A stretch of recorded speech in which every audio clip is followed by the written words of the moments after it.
إن الحمد لله نحمده ونستعينه ونستغفره ونستهديه ونؤمن به ونتوكل عليه ونتوب إليه ونعوذ بالله تعالى من شرور أنفسنا وسيئات أعمالنا من يهده الله فلا مضل له ومن يضلل فلا هادي له وأشهد أن لا إله إلا الله وحده لا شريك له ونشهد أن محمدا عبده ورسوله أرسله بالهدى ودين الحق ليظهره على الدين كله وكفى بالله شهيدا اللهم صل على محمد وعلى آل محمد كما صليت على إبراهيم وعلى آل إبراهيم وبارك على محمد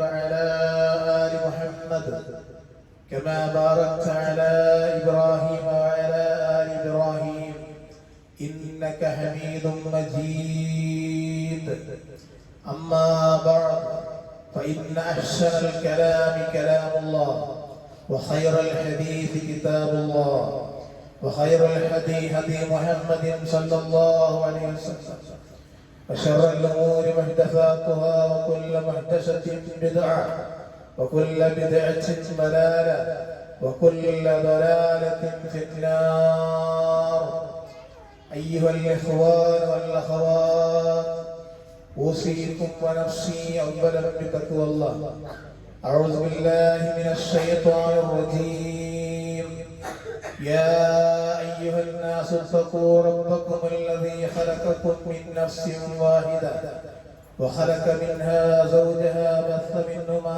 رجالا كثيرا ونساء واتقوا الله الذي تساءلون به والأرحام إن الله كان عليكم رقيبا يا أيها الذين آمنوا اتقوا الله حق تقاته فلا تموتن إلا وأنتم مسلمون رب اشرح لي صدري ويسر لي أمري واحلل عقدة من لساني يفقهوا قولي بسم الله الرحمن الرحيم قل ما يعبأ بكم ربي لولا دعاؤكم فقد كذبتم فسوف يكون لزاما ഏറെ ബഹുമാനമുള്ള സഹോദരന്മാരെ, സഹോദരികൾ, കരുണാനിധിയായ അല്ലാഹു സുബ്ഹാനഹു വ തആലയുടെ നിയമങ്ങളും നിർദ്ദേശങ്ങളും വിധികളും വിലക്കുകളും ജീവിതത്തിന്റെ എല്ലാ മേഖലകളിലും യഥാവിധി ഉൾക്കൊണ്ട് അല്ലാഹു ഇഷ്ടപ്പെടുന്ന മുത്തഖീങ്ങളായി ജീവിക്കണമേ എന്ന് എന്നോടും നിങ്ങൾ ഓരോരുത്തരോടും ഉപദേശിക്കുകയാണ്, തഖ്വ കൊണ്ട് വസിയത്ത് ചെയ്യുകയാണ്. അല്ലാഹു സുബ്ഹാനഹു വ തആല നമുക്കെല്ലാവർക്കും ഈമാനും തഖ്വയും കൂടിയുള്ള ജീവിതം നൽകി അനുഗ്രഹിക്കുമാറാവട്ടെ. സഹോദരങ്ങളെ, സഹോദരിമാരെ, നമ്മുടെ ജില്ല വലിയ ഒരു ദുരന്തത്തിന് സാക്ഷിയായിരിക്കുകയാണ്. ലോകത്തിന്റെ അഷ്ടദിക്കുകളിലുള്ള മലയാളികളുടെ മനസ്സിൽ തീരാ നൊമ്പരമായി മാറിയിരിക്കുകയാണ് ഈ ജില്ലയിലുണ്ടായ ഉരുൾപൊട്ടലും അതിനെ തുടർന്നുണ്ടായ വാർത്താ കുറിപ്പുകളുമൊക്കെ. മഴ കഠിനമായ പല സ്ഥലങ്ങളിലും സമാനമായിട്ടുള്ള സംഭവങ്ങൾ ഉണ്ടായിട്ടുണ്ട്. കർണാടകയിലെ ശിരൂർ എന്ന ഗ്രാമത്തിലും അതുപോലെ ഉത്തരാഖണ്ഡിലെ ഉണ്ടായ മേഘവിസ്ഫോടനങ്ങൾ, അതുപോലെ മുണ്ടക്കയും ചൂരൽമലയും ഉണ്ടായിട്ടുള്ള ഉരുൾപൊട്ടലുകൾ, ഇതൊക്കെ നമുക്ക് നൽകുന്ന വലിയൊരു പാഠങ്ങൾ ഉണ്ട്.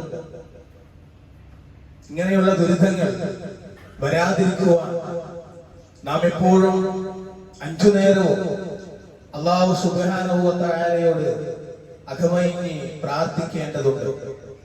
അല്ലാഹു ഇത്തരം ദുരന്തങ്ങളിൽ നിന്ന് നമ്മെ എല്ലാവരെയും കാത്തുരക്ഷിക്കുമാറാവട്ടെ. ദുരന്തത്തിൽ മരണപ്പെട്ടു പോയവരുടെ ഖബറിടം അല്ലാഹു സ്വർഗ്ഗത്തോപ്പായി കൊടുക്കുകയും അനുഗ്രഹിക്കുമാറാവട്ടെ.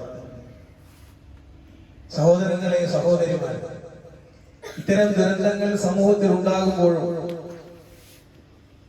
വിശ്വാസികൾ എന്ന നിലക്ക് നമുക്ക് ചില പാഠങ്ങൾ പകർന്ന് നൽകേണ്ടതുണ്ട്. അതിലൊന്നാമത്തെ പാഠം എന്ന് പറയുന്നത് പ്രകൃതിയുടെ നിയന്ത്രണം അല്ലാഹുവിൽ മാത്രമാണ്. വേറെ ഒരാൾക്കും അത് നിയന്ത്രിക്കാൻ കഴിയില്ല എന്നാണ് ഈ ദുരന്തം നമ്മോട് പറഞ്ഞിട്ടുള്ളത്. സുന്ദരമായിട്ടുള്ള കാഴ്ചകളും ആ കാഴ്ച കാണുവാനുള്ള മനുഷ്യന്റെ ആഗ്രഹങ്ങളും ഒരു നാട്ടിൽ നിന്ന് മറ്റൊരു നാട്ടിലേക്ക് മനുഷ്യൻ യാത്ര ചെയ്യുന്ന ആളുകളാണ്. ആ പ്രകൃതിയുടെ എല്ലാ ആസ്വാദനങ്ങളും ആസ്വദിച്ചുകൊണ്ട് ജീവിച്ചവരായിരുന്നു ആ പ്രദേശത്തുകാർ. പക്ഷേ അല്ലാഹുവിന്റെ അപാരമായ നിയന്ത്രണം അത് എങ്ങനെയാണ്, ഏത് നിലക്കാണ്, അത് എപ്പോഴാണ് അതിന് മാറ്റം സംഭവിക്കുക, ഇതൊന്നും ആർക്കും മുൻകൂട്ടി പ്രവചിക്കുവാൻ അസാധ്യമാണ്. പ്രകൃതി അത് മാത്രമല്ല, വലിയ വലിയ ദൃഷ്ടാന്തങ്ങൾ അല്ലാഹു സംവിധാനിച്ചിട്ടുണ്ട്. ആ ദൃഷ്ടാന്തങ്ങൾ ഓരോന്നിനെ കുറിച്ചും ഗൗരവപൂർവ്വം നമ്മൾ മനസ്സിലാക്കേണ്ടതുണ്ട്. അതിലൊന്ന് സൂര്യനും ചന്ദ്രനുമാണ്. വിശുദ്ധ ഖുർആൻ ഒരുപാടിടങ്ങളിൽ അതിന്റെ ദൃഷ്ടാന്തങ്ങളെ എടുത്തു പറയുന്നുണ്ട്. സൂര്യൻ അതിന് സ്ഥിരമായുള്ള ഒരു സ്ഥാനത്തേക്ക് സഞ്ചരിക്കുന്നു. പ്രതാപിയും സർവജ്ഞനുമായ അല്ലാഹുവാണ് അങ്ങനെ സഞ്ചരിക്കുവാൻ കണക്കാക്കിയിട്ടുള്ളത്. ചന്ദ്രന് നാം ചില ഘട്ടങ്ങൾ നിശ്ചയിച്ചിരിക്കുന്നു. അങ്ങനെ അത് പഴയ ഈത്തപ്പനക്കുറയുടെ വളഞ്ഞ തണ്ട് പോലെ ആയിത്തീരും. സൂര്യൻ ചന്ദ്രനെ പ്രാപിക്കാനൊക്കുകയില്ല. സൂര്യൻ ചന്ദ്രനെ പ്രാപിക്കാനൊക്കുകയില്ല. രാവ് പകലിനെ മാറ്റിമറിക്കുന്നതുമല്ല. ഓരോന്നും അതിന്റെ ഓരോ നിശ്ചിത ഭ്രമണപഥത്തിൽ നീന്തിക്കൊണ്ടിരിക്കും. ഇത് ഖുർആൻ നൽകുന്ന പാഠമാണ്. അതുപോലെ തന്നെ ആകാശം, ഭൂമി, രാപ്പകൽ, സമുദ്രം, ജീവജാലങ്ങൾ, ഇവയെക്കുറിച്ചൊക്കെ ചിന്തിക്കുന്ന ജനങ്ങൾക്ക് ദൃഷ്ടാന്തമുണ്ട്. അല്ലാഹു നിരന്തരം ചിന്തിക്കുവാനാണ് ആവശ്യപ്പെടുന്നത്. ആകാശഭൂമിയുടെ സൃഷ്ടിപ്പിലും രാപ്പകളുടെ മാറ്റത്തിലും മനുഷ്യർക്ക് ഉപകാരമുള്ള വസ്തുക്കളുമായി കടലിലൂടെ സഞ്ചരിക്കുന്ന കപ്പലിലും ആകാശത്ത് നിന്ന് അല്ലാഹു മഴ ചെന്നിട്ട് നിർജീവാവസ്ഥയ്ക്ക് ശേഷം ഭൂമിക്ക് അത് മുഖേന ജീവൻ നൽകിയതിലും ഭൂമിയിൽ എല്ലാതരം ജന്തുവർഗങ്ങളെ വ്യാപിപ്പിച്ചതിലും കാറ്റുകളുടെ ഗതിക്രമത്തിലും ആകാശഭൂമികൾക്കിടയിലൂടെ നിയന്ത്രിച്ച് നയിക്കപ്പെടുന്ന മേഘത്തിലും ചിന്തിക്കുന്ന ജനങ്ങൾക്ക് ദൃഷ്ടാന്തമുണ്ട് എന്ന് അല്ലാഹു പറയും. അപ്പൊ പ്രകൃതിയുടെ നിയന്ത്രണം ആരുടെ കയ്യിലാണ് എന്ന് നാം മനസ്സിലാക്കേണ്ടതുണ്ട്.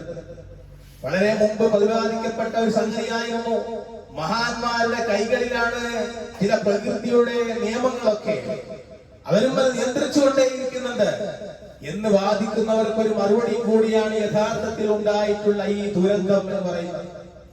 ദുരന്തം നടക്കുമ്പോൾ നിങ്ങളുടെ ദൈവം എന്തെടുക്കുകയായിരുന്നു എന്ന് ചിലർ ചോദിച്ചിരുന്നു. നിങ്ങളുടെ ദൈവത്തിന് എന്തായിരുന്നു പണി, ആ ദൈവം എന്ത് ചെയ്യുകയായിരുന്നു എന്ന് ദൈവ നിഷേധത്തിലൂടെ സ്ഥാപിക്കാൻ ചില ആളുകളും എന്നെ കേട്ടിരുന്നു.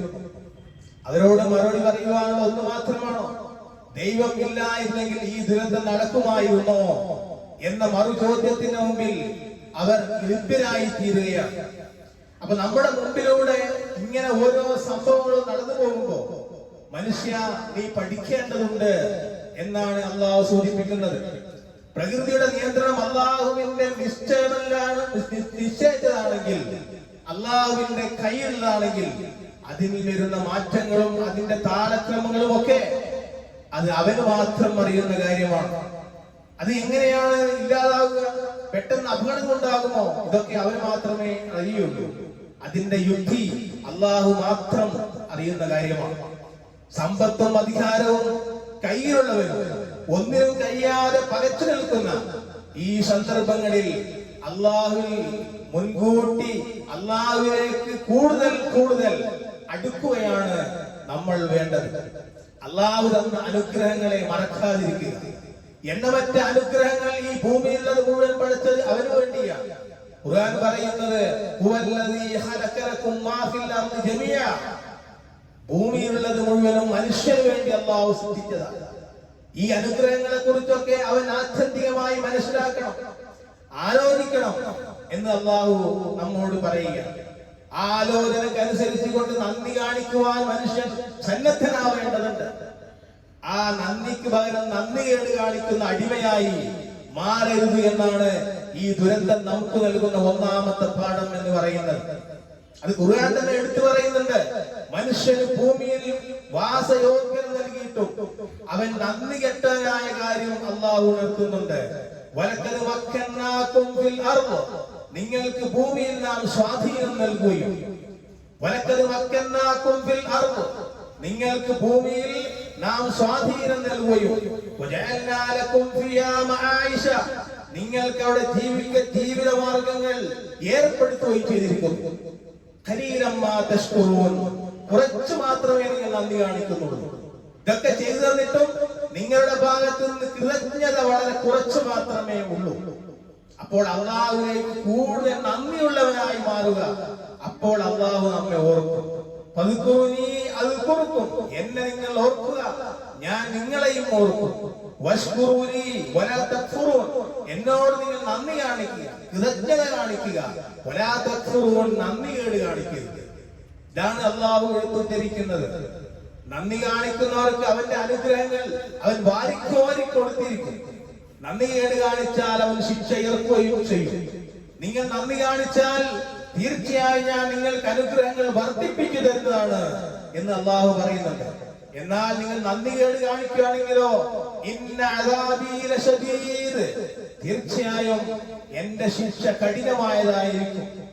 മാ യഫ്അലുല്ലാഹു ബിഅദാബികും ഇൻ ശകർതും വആമൻതും, നിങ്ങൾ നന്ദി കാണിക്കുകയും വിശ്വസിക്കുകയും ചെയ്യുന്ന പക്ഷം നിങ്ങളെ ശിക്ഷിച്ചിട്ട് അള്ളാഹു ഒരു ശിക്ഷ നിങ്ങൾക്ക് ഏർപ്പെടുത്തി തന്നിട്ട് അള്ളാഹുവിന് എന്ത് കിട്ടാനാണ്? നിങ്ങൾ നന്ദി കേട് കാണിക്കുമ്പോഴാണ് ഇങ്ങനെയുള്ള സംഭവങ്ങളൊക്കെ വരുന്നത് എന്ന് അള്ളാഹു ഖുർആനിലൂടെ മുന്നറിയിപ്പ് നൽകുന്നുണ്ട്. വകാനല്ലാഹു ശാകിറൻ അലീമാ, അള്ളാഹു കൃതജ്ഞനും സർവജ്ഞനുമാണ്. അള്ളാഹ്ക്കെല്ലാം അറിയാം. അതുകൊണ്ട് അള്ളാഹുവിനോട് കൂടുതൽ കൂടുതൽ അടുക്കുകയാണ് നമ്മൾ വേണ്ടത് എന്നാണ് സമൂഹത്തിൽ ആവർത്തിക്കുന്നതും അതുപോലെ തന്നെ പറഞ്ഞുകൊണ്ടിരിക്കുന്ന ഒന്ന് അന്ത്യനാളിനെ കുറിച്ച് ഇത്തരം ദുരന്തങ്ങൾ ഓർമ്മിപ്പിക്കുന്നു എന്നാണ്. അബൂ ഹുറൈറ റളിയല്ലാഹു അൻഹു ഹദീസിൽ റസൂലുള്ളാഹി സ്വല്ലല്ലാഹു അലൈഹി വസല്ലം പറയുന്നുണ്ട്, ലാ തഖൂമുസ് സഅതു, അന്ത്യനാൾ സംഭവിക്കുകയില്ല. യുഖ്ബലുൽ ഇൽമു, അറിവ് ഉയർത്തപ്പെടും, അറിവ് ഉയർത്തപ്പെട്ടു പോവുക. വതഖുറു സലാസിലു, ഭൂകമ്പങ്ങൾ അധികരിക്കുക. വയതകാറബ സമാനു, സമയം ചുരുങ്ങുക, ചുരുങ്ങി പോവുക. വതൽഹറുൽ ഫിതനു, കുഴപ്പങ്ങൾ പ്രകടമാവുക. വയക്സുറുൽ ഹർജു, കൊലപാതകങ്ങൾ വർദ്ധിക്കുക. വഹുവൽ ഖത്ലു വൽ ഖത്ൽ ഹത്താ യക്സുറ ഫീകുമുൽ മാൽ, അതെങ്ങനെയാണ്? ഒഴുകും പോലെ നിങ്ങൾ സമ്പത്ത് പെരുകുക. ഇതിൽ പലതും ഇവിടെ സംഭവിച്ചു കഴിഞ്ഞു. ഇനി എന്താണ് സംഭവിക്കുവാനുള്ളത് എന്നതിനെ കുറിച്ച് നിങ്ങൾ മനസ്സിലാക്കണമെന്നാണ് ആ ഹദീസിലൂടെ പ്രവാചകൻ പഠിപ്പിക്കുന്നത്. പ്രകൃതി ദുരന്തങ്ങൾ ഉയർത്തുന്ന രണ്ടാമത്തെ ചോദ്യം ഇതാണ്: മനുഷ്യ, നീ എത്ര നിസ്സാരനായിട്ടുള്ള ഒരു ജീവിയാണ്, നീ എത്ര നിസ്സാരനാണ് എന്നാണ്. നിനക്ക് തിന്മയിൽ നിന്ന് വിരമിക്കുവാൻ സമയമായിട്ടില്ലേ എന്നാണ് ദുരന്തം ഉയർത്തുന്ന രണ്ടാമത്തെ ചോദ്യം. ദുരന്തങ്ങളുടെ കാരണം ശാസ്ത്രം പലതും പറയും. എന്നാൽ ഖുർആൻ പറയുന്ന വ്യക്തമായിട്ടുള്ള ഒരു സത്യമുണ്ട്. ഏതൊരു ദുരന്തത്തെ സംബന്ധിച്ചിടത്തോളം അതിൽ മനുഷ്യന്റെ കൈകടത്തൽ ഉണ്ട് എന്നത് ഖുർആൻ പ്രഖ്യാപിക്കുന്ന സംഗതിയാണ്. സമുദ്രത്തിലും കരയിലും കുഴപ്പങ്ങൾ പ്രത്യക്ഷപ്പെട്ടു. ബിമാ കസബത് ഐദിന്നാസ്, ജനങ്ങൾ പ്രവർത്തിച്ചതിന്റെ ഫലമായി, ലിയുദിയഖഹും ബഅദല്ലദീ അമിലു, ജനങ്ങളുടെ കരങ്ങൾ പ്രവർത്തിച്ചതിന്റെ ഫലമായി ഈ കുഴപ്പങ്ങൾ പ്രത്യക്ഷപ്പെട്ടിട്ടുണ്ടെങ്കിൽ ലിയുദിയഖഹും, നാം അവരെ ആസ്വദിക്കും, ബഅദല്ലദീ അമിലു, അവർ പ്രവർത്തിച്ചതിന്റെ ഫലം നാം അവരെ ആസ്വദിക്കും, ലഅല്ലഹും യർജിഊൻ, അവർ ഒരുപക്ഷേ മടങ്ങിയേക്കുവാൻ വേണ്ടി എത്രയാണ്. അപ്പൊ ഒന്ന് അല്ലാഹുവിലേക്ക് കൂടുതൽ അടുക്കുവാൻ, ഒരു സന്നദ്ധത കാണിക്കുവാൻ തയ്യാറാകുന്നുണ്ടോ എന്നാണ് അള്ളാഹു ഇത്തരം ദുരന്തഘട്ടം ചോദിക്കുന്നത്. ഇവിടെ ഫസാദ് എന്നതിനെ കുറിച്ച് പണ്ഡിതന്മാർ പരാമർശിച്ചിട്ടുണ്ട്. അബുൽ ആലിയ റഹിമഹുല്ലാഹ് പറയുന്നുണ്ട്, എന്താ ഫസാദ് എന്ന് പറഞ്ഞാൽ മൻ അസല്ലാഹ ഫിൽ അർദ് ഫഖദ് അഫ്സദ ഫിൽ അർദ്. അതാണ്, ആരാണോ ഭൂമിയിൽ അല്ലാഹുവിനെ ധിക്കരിക്കുന്നത് അവൻ ഭൂമിയിൽ കുഴപ്പങ്ങൾ ഉണ്ടാക്കുന്നവനാണ്. അതാണ്, അല്ലാഹുവിനെ ആരാണോ ധിക്കരിക്കുന്നത് അവൻ ഭൂമിയിൽ കുഴപ്പമുണ്ടാക്കി. കാരണം ആകാശ ഭൂമികളുടെ നല്ല നിലനിൽപ്പ്, ആ നല്ലതായ നിലനിൽപ്പ് എന്ന് പറയുന്നത് അനുസരണമാണ്. അനുസരണയിലൂടെ കടന്നു പോകേണ്ടതാണ്. അപ്പോ ചരിത്രത്തിലേക്ക് നാം ഒന്ന് തിരിഞ്ഞു നോക്കണം. മൂന്നാമത്തെ പാഠം അതാണ്. ഒരു ദുരന്തം വരുമ്പോൾ ചരിത്രത്തിലേക്കൂടെ നമ്മൾ തിരിഞ്ഞു നോക്കേണ്ടതുണ്ട്. പ്രകൃതി ദുരന്തം എന്ന് പറയുന്നത് മുൻഗാമികളായിട്ടുള്ള ആളുകളെല്ലാം സംഭവിച്ചിട്ടുണ്ട്. അതിന്റെ എല്ലാം കാരണം അല്ലാഹു സുബ്ഹാനഹു വ തആല ചരിത്രങ്ങളിലൂടെ, പ്രവാചക ചരിത്രങ്ങളിലൂടെ നമ്മെ പഠിപ്പിക്കുന്നുണ്ട്. ഖുർആൻ എടുത്ത് പറയുന്ന ഭാഗത്ത് കുറെ സംഭവത്തിന് ശേഷം പറയുകയാണ്, അങ്ങനെ എല്ലാവരെയും അവരവരുടെ കുറ്റത്തിൽ നാം പിടികൂടി, അവരിൽ ചിലരുടെ നാം ചരൽക്കാറ്റയച്ചു, ചിലരുടെ മേൽ നാം ഘോരശബ്ദം പിടികൂടി, അവരിൽ ചിലരെ ഭൂമിയിൽ ആഴ്ത്തിക്കളഞ്ഞു, അവരിൽ ചിലരെ മുക്കി നശിപ്പിച്ചു. ഇതൊക്കെ പറഞ്ഞിട്ട് അല്ലാഹു പറയാണ്, വമാ കാന അല്ലാഹു യദ്ലിമുഹും, അല്ലാഹു അവരോട് അക്രമം ചെയ്യുന്നില്ല. വമാ കാന അല്ലാഹു യദ്ലിമുഹും, അല്ലാഹു അവരോട് അക്രമം ചെയ്യുകയായിരുന്നില്ല. വലാകിൻ കാനൂ അൻഫുസഹും യദ്ലിമൂൻ, പക്ഷേ അവർ അവരോട് തന്നെ അക്രമം ചെയ്യുകയായിരുന്നു എന്ന് പടച്ചവൻ ചെയ്തിട്ടില്ല. അവർ സ്വന്തത്തോട് അവർ ചെയ്തതിന്റെ ഫലമാണ് എന്ന് ഖുർആൻ പറയുകയാണ്. അപ്പൊ അനുസരണക്കേട് കാണിച്ചാൽ, അള്ളാഹുവിൽ നിന്നും അകന്നു നിന്നാൽ അള്ളാഹു സുബ്ഹാനഹു വ തആല പ്രപഞ്ചത്തിലെ പല വ്യവസ്ഥകളെയും അള്ളാഹു ഒന്ന് മാറ്റുമെന്നത് ഈ ദുരന്തം, ഇത്രയും വലിയൊരു ദുരന്തം നമുക്ക് നൽകുന്ന പാഠമാണ്. ഇത് വന്നിട്ടും നമുക്കൊരു മാറ്റമില്ലെങ്കിൽ എന്ന് മാറുമെന്ന് സ്വയം നാം വിലയിരുത്തുകയും ചെയ്യേണ്ട സന്ദർഭങ്ങളാണ് എന്നാണ്. ഏതൊരു സമൂഹത്തിൽ പ്രവാചകന്മാർ വന്നപ്പോഴേക്കും ആ നാട്ടുകാരുള്ള വിശ്വസിക്കുകയും ആ നാട്ടുകാർ സൂക്ഷ്മത പാലിക്കുകയും ചെയ്തിരുന്നെങ്കിൽ ആകാശത്തു നിന്നും ഭൂമിയിൽ നിന്നും അവർക്ക് അനുഗ്രഹങ്ങൾ ചൊരിഞ്ഞു കൊടുക്കുമായിരുന്നു. പക്ഷേ അവർ നിഷേധിച്ചു കളയാണ് ചെയ്തത്. പ്രവാചകന്മാരെ നിഷേധിച്ച സമൂഹങ്ങൾക്കൊക്കെ ശിക്ഷ ഇറങ്ങിയിട്ടുണ്ട്. അപ്പോൾ അവർ ചെയ്തിരുന്നതിന്റെ ഫലമായി നാം അവർ പിടികൂടിയെന്നാണ്. അപ്പൊ ഈ ഇങ്ങനെയുള്ള സംഭവങ്ങൾ നമ്മുടെ നാട്ടിലും നമ്മൾ കണ്ണുകൊണ്ടിങ്ങനെ കാണുകയാണ്. ആ കാണുന്ന ആ രൂപങ്ങളൊക്കെ അതിന് നമ്മൾ സാക്ഷിയാവുമ്പോ നമ്മളൊന്ന് ചിന്തിക്കണം സഹോദരന്മാരെ. കഴിഞ്ഞുപോയ പ്രവാചകന്റെ സമൂഹത്തിൽ അവരുടെ നബിമാരോട് അവർ സ്വീകരിച്ച നിലപാട് അതൊക്കെ എന്തായിരുന്നു എന്ന് നമ്മൾ പഠിക്കേണ്ടതുണ്ട് എന്നാണ്. മുഴുവൻ പ്രവാചകന്മാരും ക്ഷണിച്ചത് അള്ളാഹുവിലേക്കായിരുന്നു. ആരാധ്യനായ നിങ്ങൾ അള്ളാഹുവിനെ ഇബാദത്ത് ചെയ്യണമെന്ന തത്വത്തിലേക്കായിരുന്നു എല്ലാവരും ക്ഷണിച്ചിരുന്നത്. അതിന് നേർമാർഗം അവർ കാണിച്ചു കൊടുത്തു. പക്ഷേ അതിൽ നിന്നും ചില ആളുകൾ സ്വീകരിച്ചു, ചില ആളുകൾ പിന്നെ വിഭിന്നമായ നിലപാട് സ്വീകരിക്കുകയും ചെയ്തു എന്നാണ്. തീർച്ചയായും ഓരോ സമുദായത്തിലും നാം ഓരോ ദൂതനെ നിയോഗിച്ചിട്ടുണ്ട്. നിങ്ങൾ അല്ലാഹുവെ ആരാധിക്കുകയും ദുർമൂർത്തികളെ വെടിയുകയും ചെയ്യണം എന്ന സന്ദേശമായിട്ട്. എന്നിട്ട് അവര് ചിലരെ അല്ലാഹു നേർവഴിയിലാക്കി, എന്നാൽ ചിലരുടെ മേൽ ആ വഴികേട് സ്ഥിരപ്പെടുകയും ചെയ്തു എന്ന് ഖുർആൻ പറയുന്നുണ്ട്. എന്നിട്ട് ഖുർആൻ അവരോട് പറയാണ്, നിങ്ങൾ ഭൂമിയിലൂടെ സഞ്ചരിച്ചു നോക്ക്,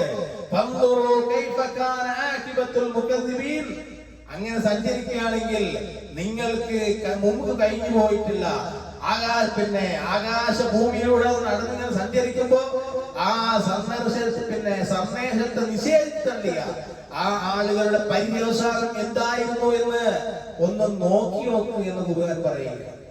അപ്പം മുൻഗാമികളുടെ ഒരുപാട് ചരിത്രങ്ങൾ, പ്രവാചകന്മാരുടെ ചരിത്ര പാഠങ്ങൾ അതും കൂടെ നമ്മൾ ഈ ദുരന്തത്തോട് കൂട്ടി വായിക്കേണ്ടതുണ്ട് എന്നാണ്. മാത്രമല്ല ഒരു കവി പറയുന്നുണ്ട്, ലൗലാ ശുയൂഖുൻ ലില്ലാഹി റുക്കഉ, വസിയത്തും മിനൽ യതാമാ റുദ്ദഉ വമുഹ്മലാത്തുൻ ഫിൽ ഫരാത്തി റുദ്ദഉ ലസുബ്ബ അലൈകുമുൽ അദാബുൽ ഔജഉ. അതായത് അല്ലാഹുവിനെ ആരാധിച്ചുകൊണ്ട് റുകൂ ചെയ്യുന്ന വൃദ്ധരായിട്ടുള്ള ആളുകളും മുലയൂട്ടപ്പെടുന്ന അനാഥ കുട്ടികളും വിജനഭൂമികളിലൂടെ ഉലാത്തിക്കൊണ്ടിരിക്കുന്ന സഞ്ചരിച്ചുകൊണ്ടിരിക്കുന്ന കാലികളും ഇല്ലായിരുന്നുവെങ്കിൽ വേദനാജനകമായ ശിക്ഷ അള്ളാഹു നിങ്ങളുടെ മേൽ വർഷിക്കുമായിരുന്നു എന്ന് ഒരു കവി പറയുന്നുണ്ട്. ഈ സംഭവത്തിൽ നമ്മൾ മനസ്സിലാക്കുന്ന വൃദ്ധസദനങ്ങളും അനാഥാലയങ്ങളും വലിച്ചെറിയപ്പെടുന്ന ചോര പൈതങ്ങളും ഇന്ന് വർദ്ധിക്കുകയാണ്. നമ്മുടെ നാട്ടിൽ ലോകം മുഴുവൻ എടുത്ത് പരിശോധിച്ചാൽ അത് കാണാൻ സാധിക്കും.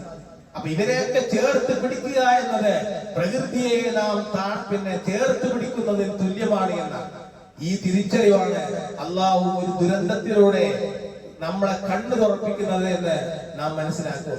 മറ്റൊരു കാര്യം, ദുരന്തങ്ങൾക്ക് നേരമില്ല, സമയമില്ല. എപ്പോഴാണോ അത് സംഭവിക്കുക, അതെങ്ങനെയാണോ ഉണ്ടാവുക, അതിന്റെ രൂപം എന്താണ്, ഇതൊന്നും ആർക്കും പ്രവചിക്കാൻ കഴിയില്ല.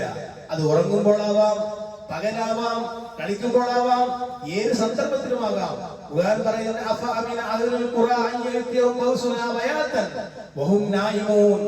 എന്നാൽ ആ നാടുകളിലുള്ള ആളുകൾ അവർ രാത്രിയിൽ ഉറങ്ങിക്കൊണ്ടിരിക്കെ നമ്മുടെ ശിക്ഷ വർണ്ണുന്നതിനെ പറ്റി അവർ നിർഭയരായിരിക്കുകയാണോ?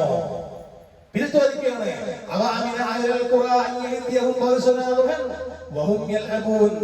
ആ നാടുകളിലുള്ളവർക്ക് അവർ പകൽ സമയത്ത് കളിച്ചു നടക്കുന്നതിനിടയിൽ നമ്മുടെ ശിക്ഷ വർണ്ണത്തിനെ പറ്റിയും അവർ നിർഭയരായിരിക്കുകയാണോ എന്ന് പറഞ്ഞാൽ അള്ളാഹു ഏത് സമയത്താണ് ശിക്ഷ ഇറക്കുക, പ്രപഞ്ചത്തിലെ വ്യവസ്ഥക്ക് ഒരു താളം തെറ്റലുണ്ടാവുക, അത് നമുക്ക് ഒരിക്കലും പ്രവചിക്കാൻ കഴിയില്ല സഹോദരങ്ങളെ. എന്നിട്ട് ഖുർആൻ പറയാൻ ഇതൊക്കെ ഉണ്ടായിട്ടും മനുഷ്യനോട് ചോദ്യമാണ്, മനുഷ്യ നീ എത്ര നിസ്സായനാണ്, നോക്കി നിൽക്കാനേ കഴിഞ്ഞിട്ടുള്ളൂ. ഒരുപാട് മയ്യത്തുകൾ ഒഴുകിപ്പോയി, ചിലതിന്റെ രൂപങ്ങൾ തിരിച്ചറിയാൻ കഴിയുന്നില്ല. ആ സ്ഥലം ഉണ്ടായിരുന്ന സ്ഥലമാണോ എന്ന് പോലും തിരിച്ചറിയപ്പെടാത്ത വിധം സഞ്ചാരയോഗ്യമായ സ്ഥലമൊക്കെ മാറിപ്പോയി. ഒരു സെക്കൻഡിൽ ഇതായിരുന്നു എന്നെങ്കിൽ സഹോദരങ്ങളെ, മനുഷ്യന്മാർ വളരെ ദുർബലരാണ് എന്ന് പാഠം നമുക്ക് ഈ ദുരന്തം നൽകുന്നുണ്ട്. ഈ മനുഷ്യനെ കുറിച്ച് ആലോചിക്കുമ്പോഴോ വിവര സാങ്കേതിക വിദ്യകളുടെ ഉത്തുംഗറയിൽ നിൽക്കുന്ന മനുഷ്യൻ, എല്ലാ വിവര സാങ്കേതിക വിദ്യകളും കണ്ടുപിടിച്ച് ഉന്നത ശ്രേണിയിൽ നിൽക്കുന്ന ആളാണ് മനുഷ്യന്മാർ എന്ന് പറയുന്നത്. മാത്രമല്ല സാങ്കേതിക വിദ്യയുടെ പളവളപ്പിൽ അള്ളാഹു മറന്നുപോവുകയും ചെയ്യുന്നു എന്നത് അവരുടെ മറ്റൊരു സ്വഭാവമാണ്. അപ്പോഴും മനുഷ്യൻ എത്രയോ നിസ്സാരൻ ദുർബലമാണ്. മനുഷ്യ നീ എത്ര ശാസ്ത്ര സാങ്കേതിക വിദ്യ പുരോഗമിച്ചാലും, നീ എവിടെ എത്തിയാലും നീ ഒരു കാര്യം മനസ്സിലാക്കണം, തീർച്ചയായും നീ മനുഷ്യ നിന്നെ സിദ്ധിക്കപ്പെട്ടിരിക്കുന്നത് ദുർബലനായിട്ടാണ്. ആ ദുർബലത നീ കണ്ടുകൊണ്ടേയിരിക്കുമെന്നുള്ളതാണ്.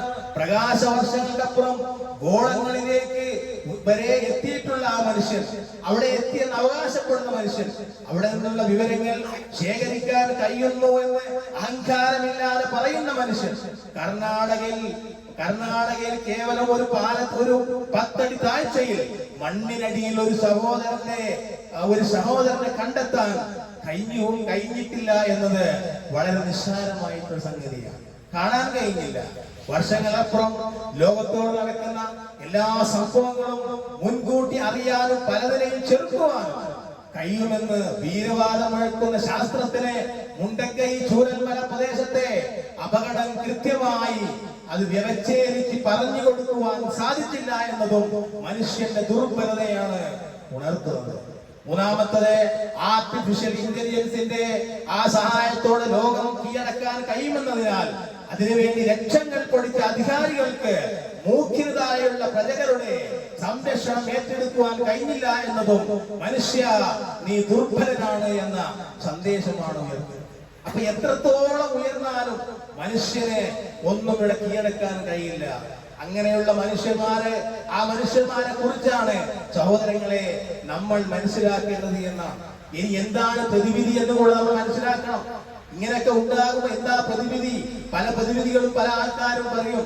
എന്നാൽ ഇത് ഇല്ലാതിരിക്കാൻ വേണ്ടിയിട്ട്, ഇങ്ങനെ സംഭവിക്കാതിരിക്കാൻ വേണ്ടിയിട്ട്, പെട്ടെന്നുള്ള ദുരന്തങ്ങൾ അത് ഉണ്ടാവരുത്, അതിൽ നിന്നൊക്കെ ഒരു മോചനം നമുക്ക് വേണം എന്നുള്ള പ്രതിവിധി എന്ത് എന്ന് ആലോചിക്കുമ്പോ പല ആളുകളും പലതും പറയും. പക്ഷേ അള്ളാഹു പറയുന്ന ഒരു പ്രതിവിധിയുണ്ട്, പ്രവാചകൻ പഠിപ്പിച്ച ഒരു പ്രതിവിധിയുണ്ട്. അതായത് ആ പ്രതിവിധി എന്ന് പറയുന്നത് വളരെ കൃത്യമായി ഇസ്ലാം പഠിപ്പിക്കുന്ന ഒന്നാമത്തത് നിലക്കാത്ത പാപമോചന തേട്ടം നടത്തണമെന്നാണ്. ഈ ദുരന്തങ്ങളുടെ കയ്യും എല്ലാം കഴിഞ്ഞ് ഒരു ഭാഗത്താവും മനുഷ്യനെ മറന്നുപോകും. പക്ഷേ നിനക്കാത്ത പാപമോചന തേട്ടം നീ എന്ത് ചെയ്യണം? പാപമോചനം ഇസ്തിഗ്ഫാർ വർദ്ധിപ്പിക്കണമെന്നാണ് ഇസ്ലാം പഠിപ്പിക്കുന്നത്. ഇത്തരം ഘട്ടങ്ങളിൽ ഇസ്തിഗ്ഫാർ വർദ്ധിപ്പിക്കുകയാണ്. തിന്മകളുടെ ആധിക്യം കാരണം പലതും സംഭവിക്കും. അതുകൊണ്ട് നമ്മൾ അല്ലാഹുവിനോട് ഇസ്തിഗ്ഫാർ ചെയ്ത് മടങ്ങണം. അലി റളിയല്ലാഹു അൻഹു പറയുന്ന ഒരു വാക്കുണ്ട്, കാന ഫിൽ അർളി അമാനാനി മിൻ അസാബില്ലാഹ്. അല്ലാഹുവിന്റെ ശിക്ഷകളിൽ നിന്നുള്ള 2 സംരക്ഷണങ്ങൾ ഭൂമിയിലുണ്ട്. അല്ലാഹുവിന്റെ ശിക്ഷകളിൽ നിന്നുള്ള 2 സംരക്ഷണം ഭൂമിയിലുണ്ട്. ഫറുഫിയ അഹദുഹുമാ, അവയിൽ ഒന്ന് ഉയർത്തപ്പെട്ട് കഴിഞ്ഞു. ഫദൂനകുൽ ആഖർ, മറ്റൊന്ന് നിങ്ങളുടെ കൂടെയുണ്ട്. ഫതമസ്സകൂ ബിഹി, അത് നിങ്ങൾ മുറുകെ പിടിച്ചോ. ഒന്ന് ഉയർത്തപ്പെട്ടു പോയി, രണ്ടാമത്തെ നിങ്ങളുടെ കൂടെയുണ്ട്. ഫതമസ്സകൂ ബിഹി, അത് നിങ്ങൾ മുറുകെ പിടിക്കണം. അമ്മൽ മർഫൂ റസൂലുള്ളാഹ്, എന്നാൽ ആ ഉയർത്തപ്പെട്ടത് അല്ലാഹുവിന്റെ പ്രവാചകനാണ്.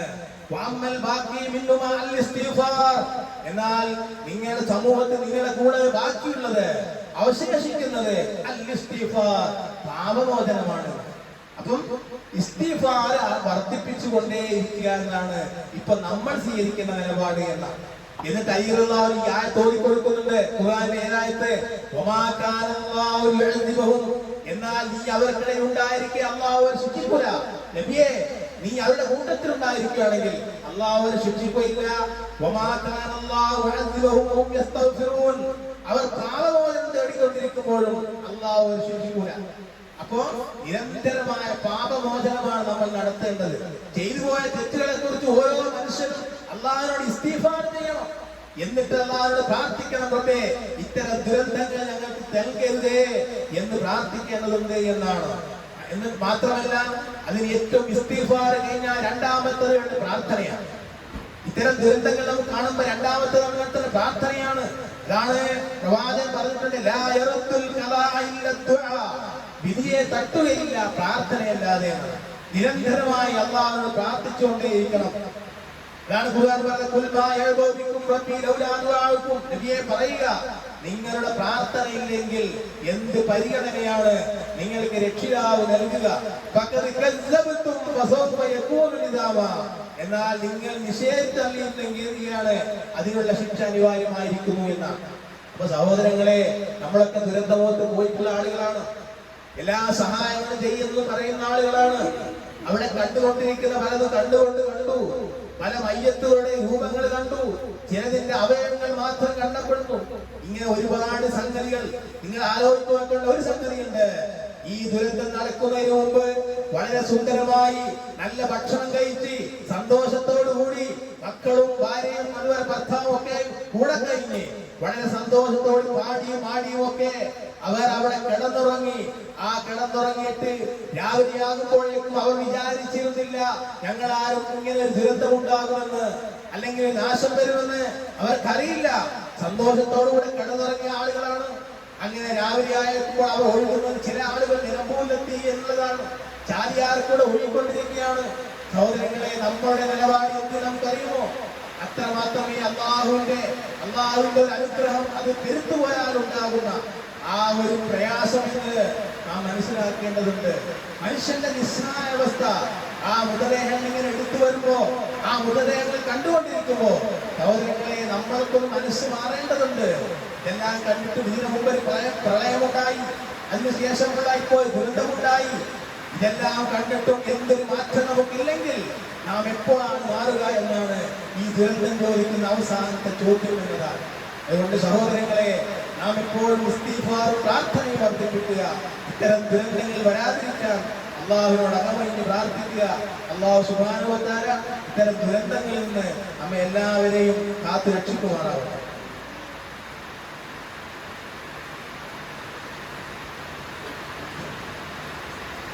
അൽഹംദുലില്ലാഹി റബ്ബിൽ ആലമീൻ والعاقبة للمتقين ولا عدوان إلا على الظالمين.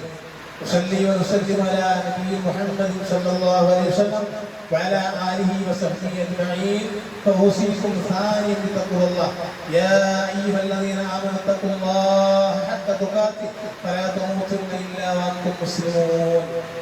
സഹോദരങ്ങളെ, സഹോദരന്മാരെ, തഖ്വ ഉൾക്കൊണ്ട് ജീവിക്കണമേ എന്ന് ഉണർത്തുകയാണ്, ഉപദേശിക്കുകയാണ്. രണ്ട് പ്രദേശങ്ങളിൽ, ആ പ്രദേശങ്ങളിൽ ആളുകളൊക്കെ മരണപ്പെടുകയും ഏതാനും ആളുകൾ ബാക്കിയാവുകയും ചെയ്തിരിക്കുമ്പോൾ നമ്മെ സംബന്ധിച്ചിടത്തോളം ഇനിയുള്ള ദൗത്യം എന്ന് പറയുന്നത് അവർക്ക് വേണ്ടി സഹായങ്ങൾ നൽകുക എന്നുള്ളതാണ്. അവരെ സഹായിക്കുക എന്നതാണ് നമ്മുടെ ഏറ്റവും വലിയ കടമ എന്ന് പറയുന്നത്. നമ്മുടെ സമ്പത്തും നമ്മൾക്ക് എത്രയുണ്ടോ അതെല്ലാം ഒഴുകേണ്ടത് ആ ഭാഗത്തോട്ടായിരിക്കണം എന്നുള്ളതാണ്. അൽ മുസ്ലിം അഖുൽ മുസ്ലിം, പ്രവാചകൻ പറയുക, ഒരു മുസ്ലിം മറ്റൊരു മുസ്ലിമിന്റെ സഹോദരനാണ്. ലാ യദ്ലിമുഹു വലാ യുസ്ലിമുഹു, അവനെ ആക്രമിക്കുകയോ കീഴ്പ്പെടുത്തുകയോ ഇല്ല. അത്ര ബന്ധത്തെ സ്ഥാപിച്ചതാ. അവിടെ മുസ്ലിം എന്ന് പറയുമ്പോൾ മറ്റുള്ളവരെ ഉൾപ്പെടുത്തിയില്ലേ എന്നൊന്നും ചോദിക്കരുത്, എല്ലാവരെയും ഉൾപ്പെടുത്തിയിട്ടാണ് ആ പറഞ്ഞിട്ടുള്ളത്. ആരെങ്കിലും തന്റെ സഹോദരന്റെ ആവശ്യം നിറവേറ്റി കൊടുത്താൽ അവന്റെ ആവശ്യങ്ങൾ അള്ളാഹു നിറവേറ്റി കൊടുക്കും.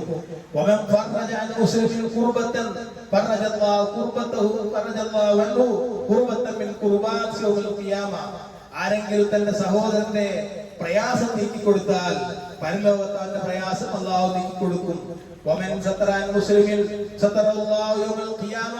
ആരെങ്കിലും ഒരു മുസ്ലിമിന്റെ ന്യൂനത മറച്ചു വെച്ചാൽ പരലോകത്ത് അള്ളാഹുവിന്റെ ന്യൂനതകൾ മറച്ചു വെക്കും എന്നാണ്.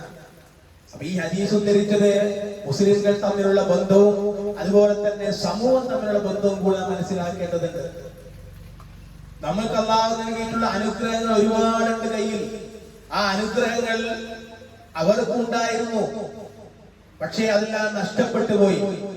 നമ്മെ സംബന്ധിച്ചിടത്തോളം ആ അനുഗ്രഹങ്ങൾ, നമ്മുടെ കയ്യിലുള്ള അനുഗ്രഹങ്ങൾ അവർക്ക് നീക്കിക്കൊടുക്കുക എന്നുള്ളതാണ്.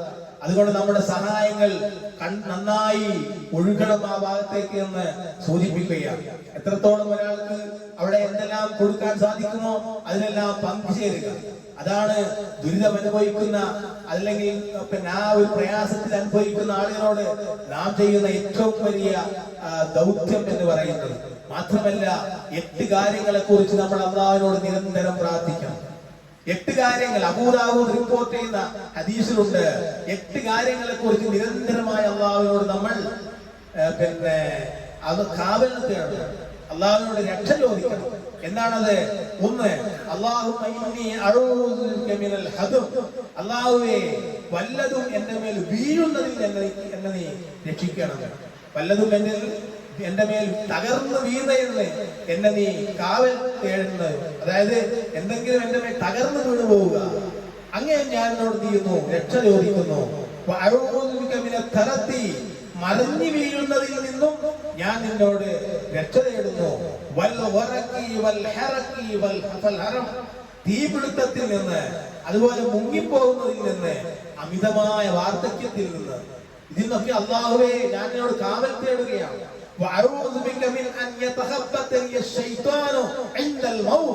മറ്റൊന്ന്, മരണസമയത്ത് ശൈത്താൻ എന്നെ ഹിദായത്തിൽ നിന്ന് വഴിതെറ്റിച്ച് എന്നെ മറിച്ചു വീഴുന്നതിൽ, എന്നെ ഹിദായത്തിൽ നിന്ന് ദലാലത്തിലേക്ക് കൊണ്ടുപോകുന്നതിൽ നിന്നും ഞാൻ നിന്നോട് രക്ഷ ചോദിക്കുന്നു, കാവൽ തേടുന്നു, ശരണം തേടുന്നു.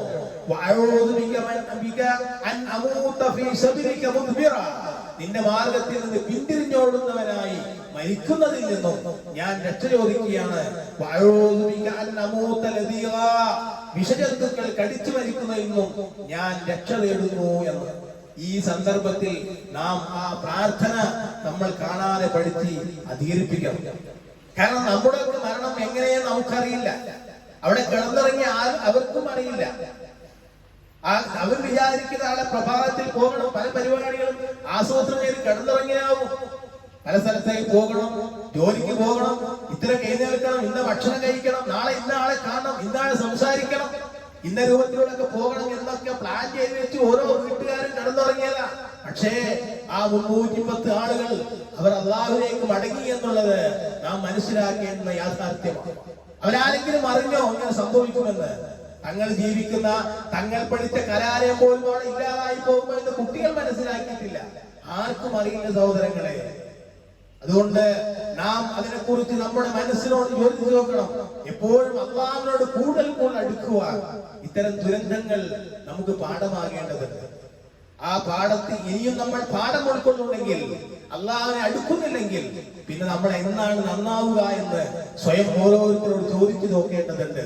ഇതെല്ലാം നടന്നിട്ടും ഇങ്ങനെയൊക്കെ സംഭവിക്കുമ്പോഴും ചില ആളുകൾ പറയുന്നത് ചില മഹാന്മാർക്ക് എല്ലാം രക്ഷിക്കുവാൻ സാധിക്കുന്നു എന്ന് പറഞ്ഞുകൊണ്ടിരിക്കുകയാണ്. ഈ സംഭവങ്ങൾ ഉണ്ടായിട്ടും അതിന്റെ ഇടയിലും ആ ശിർക്കിന്റെ വചനങ്ങൾ കാച്ചിക്കൊണ്ടിരിക്കുകയാണ്.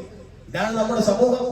യഥാർത്ഥ ബോധ്യം മനസ്സിലാകാതെ, യാഥാർത്ഥ്യം തിരിച്ചറിയാതെ മനുഷ്യരിങ്ങനെ കണ്ണിൽ എല്ലാം കണ്ടുകൊണ്ട് നിൽക്കുമ്പോൾ, എന്നിട്ടും അള്ളാഹുവിനോടുള്ള കൃത്യമായിട്ടുള്ള പ്രാർത്ഥനയും ആരാധനയും അതിൽ നിന്ന് ഭിന്നമായിട്ടുള്ള സമീപനം സ്വീകരിക്കുന്നു എന്നത് പാഠം ഉൾക്കൊള്ളാത്ത ആ ഒരു പ്രശ്നമല്ലേ എന്ന് നാം മനസ്സിലാക്കേണ്ടതുണ്ട്. അതുകൊണ്ട് അള്ളാഹുവിനോട് കൂടുതൽ അടുക്കുക, പ്രാർത്ഥിക്കുക. നമുക്കും ചെയ്യുവാനുള്ള എല്ലാവിധ റിലീഫ് പ്രവർത്തനങ്ങളിലും നാം പങ്കുചേരുക. നമ്മുടെ സമ്പത്തും എന്തൊക്കെയുണ്ട് അവർക്ക് വേണ്ടതൊക്കെ അങ്ങോട്ട് നീക്കിവെക്കുക. അങ്ങനെ ചെയ്തുകൊണ്ട് ബാക്കിയുള്ളവരെ സഹോദരന്മാരായി ഒത്തുപിടിച്ച് മുന്നോട്ട് കൊണ്ടുപോകുവാൻ നാം പരിശ്രമിക്കണം. അല്ലാഹു സുബ്ഹാനഹു വ തആല നമുക്കും അതുപോലെ തന്നെ ആ ദുരന്തത്തിൽ അവശേഷിച്ച ആളുകൾക്കും എല്ലാ പ്രയാസങ്ങളും അല്ലാഹു ദൂരീകരിക്കുമാറാവട്ടെ. അല്ലാഹുവേ, വലിയ വലിയ ദുരന്തങ്ങൾ അതുപോലെ തന്നെ ഉരുൾപൊട്ടലുകൾ തന്നുകൊണ്ട് ഞങ്ങളെ നീ പരീക്ഷിക്കരുതേ തമ്പുരാനെ. അല്ലാഹു ഞങ്ങളുടെ രാജ്യത്തെ അങ്ങനെ നീ നശിപ്പിക്കരുതേ തമ്പുരാനെ. അല്ലാഹുവേ, ഏത് പ്രതിസന്ധിയിലും ഞങ്ങൾ നിന്നോട് മാത്രമാണ് ആവലാതികൾ ബോധിപ്പിക്കുന്നത്. നാഥാ, ഞങ്ങളുടെ പ്രാർത്ഥന സ്വീകരിക്കണമേ തമ്പുരാനെ. അല്ലാഹുവേ, ഇത്തരം ദുരന്തങ്ങൾപ്പെട്ട് ഒരുപാട് ആളുകൾ മരണപ്പെട്ട് നിന്റെ സൗരത്തിൽ തിരിക്കുകയാണ്. നാഥാ, അവരുടെ സ്വർഗ്ഗത്തൊപ്പായി കൊടുക്കണമേ തമ്പുരാനെ. അല്ലാഹുവേ, അവർ ബാക്കിയായ ആളുകളുണ്ട്. നാഥാ, അവരുടെ പ്രയാസങ്ങളും ദുരിതങ്ങളും തീർത്തു കൊടുക്കണമേ തമ്പുരാനെ. അല്ലാഹുവേ, ഇത്തരം ദുരിതങ്ങളിൽ നിന്ന് ഞങ്ങളെ നാടിനെ കാത്തു രക്ഷിക്കണമേ തമ്പുരാനെ. അല്ലാഹുവേ, പ്രയാസങ്ങളെ കൊണ്ട് ഞങ്ങൾ ശിക്ഷിക്കല്ലേ തമ്പുരാനെ. അല്ലാഹുവേ, ഞങ്ങളുടെ പ്രവർത്തനം കുറഞ്ഞതിന്റെ പേരിൽ നാഥാ, ഞങ്ങളെ നിന്റെ ശിക്ഷ ഞങ്ങളുടെ മേൽ നീ വർഷിപ്പിക്കല്ലേ തമ്പുരാനെ. അല്ലാഹുവേ, ഞങ്ങളുടെ പാപങ്ങൾ പൊറുത്തിരണമേ തമ്പുരാനെ. അല്ലാഹുവേ, പ്രയാസരഹിതമായ ജീവിതം നയിക്കാൻ ഞങ്ങൾക്ക് തൗഫീഖ് നൽകണേ തമ്പുരാനെ. അല്ലാഹുവേ, ഞങ്ങളുടെ വീടുകളിൽ കിടന്നുറങ്ങുമ്പോ നാഥാ